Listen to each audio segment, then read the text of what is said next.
занакҷон, бегу мо чӣ қадар оилаи хушбахтем, ҳа?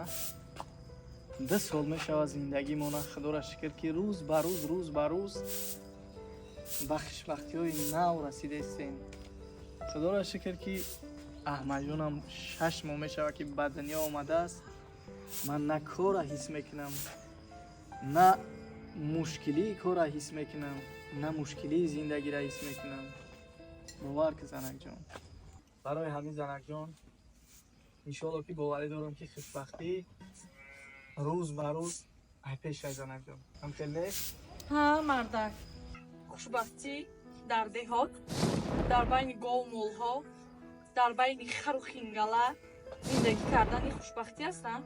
агар ин хушбахтӣ бошад, ман безорум аз ин хел хушбахтӣ. фаҳмидед? барои чия ки бар як ба ин хулоса омадӣ? чӣ камбудӣ дорӣ?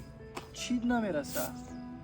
ты худат нағз медонӣ ки одамо орзу мекунанд ки фарзанди нозанин дошта бошанд.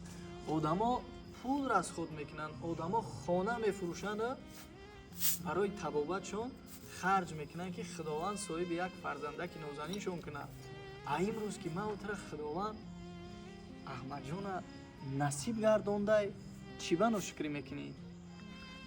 гӯш кунед мардак, ман дигар намехоҳам дар ин деҳа зиндагӣ кардан.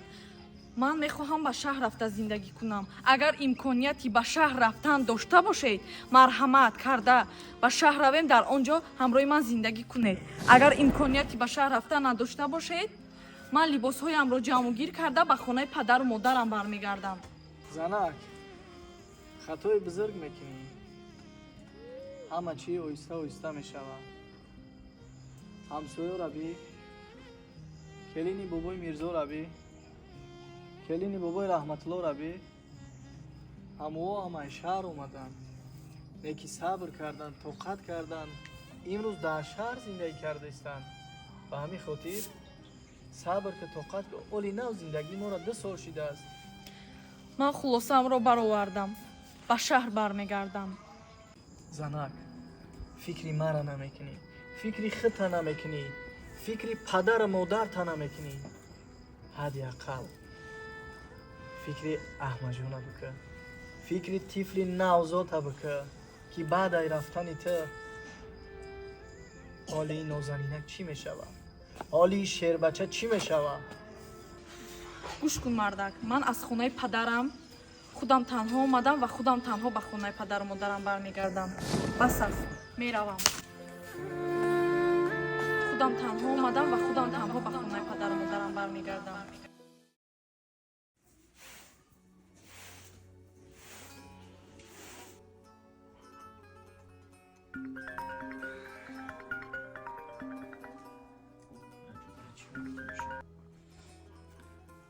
الو سلام علیکم اکشم. و علیکم السلام. سوزه کتیجی میشه رحمت شما چه خیلی؟ میشه خدا شکر اپام سوزه خوبه. رحمت سلامت باشی، چی داری؟ خدا را شکر که روسی برای یک مسئله که زنگ زدم. خواب گوش میکنم. امی اویلام روسی گفت که خود میدونی که دختری شهره اما همی خواست صبر کرد، همی خواست طاقت کرد. فهموندم نشیده که گفت که مقصد من خونه پدر و مادرم خودم تنها اومدم، تنها میرم. فرزند 6 ماه ما که ساعت و پرتافت رفته که جان. اگر امکانیت میشیده که اولت گرد میزدی، اپام گرد میزدی، همین فرزندی مرا در برابر فرزند اختم که جان نگاه میکردین. دیگه یکم کس ندارم که رنگ شما آدمی نزدیک. گوش که بردم. من هیچ کارگاه نمیزنم. نمیرنگ خونه خود باری بیا فرزند تا بیار خطی فرزند کوی من میستم. تا وقتی که در کارتای نمی خونه من دمیسته من انشالله که خوش وقت نگاش میکنم. میشه و دولادون حوزی میفورد حوزی بیار، پگه میفورد پگه بیار. یکو مشکلی نیست. سلام. ما به مادر جبرانی مالش حاضر.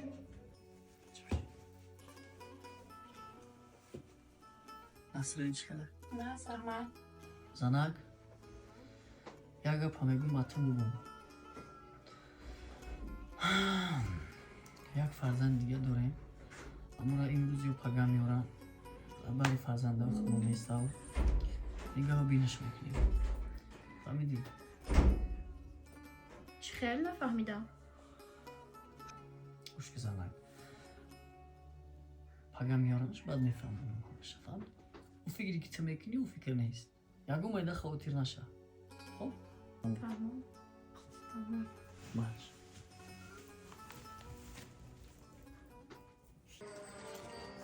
شیربچه اوتش امروز درس چی گذشت؟ امروز بچه با بهایی چند خوندی؟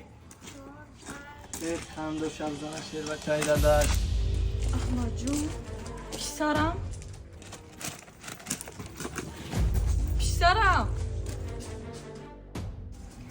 بیرا من تو مادر ندارم. تو مادر من نیستی. من تو رو دیده نمیخواهم.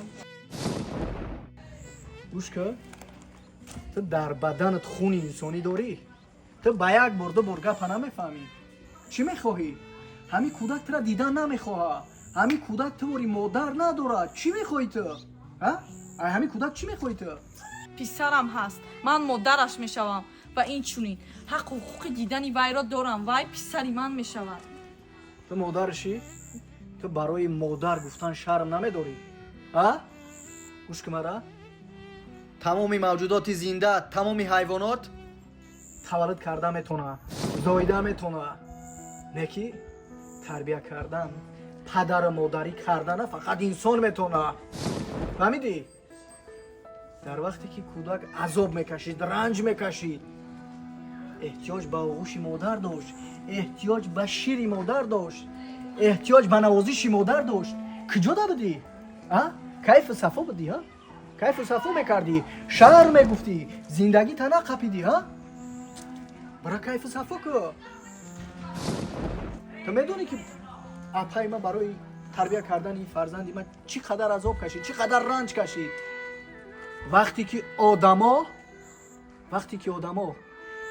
نام مادر را میگیرن، کلمه مادر را میگیرن، در نظرشون بهشت نمودار میشوه، در نظرشون بهشت میتوه. فهمیدی؟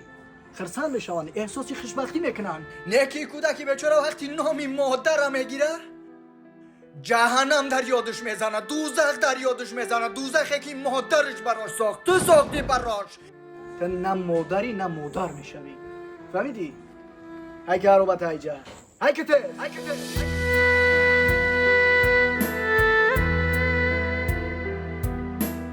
تو مادر من نیستی. من تو رو دیده نمیخواهم. رجب علی ایبرانی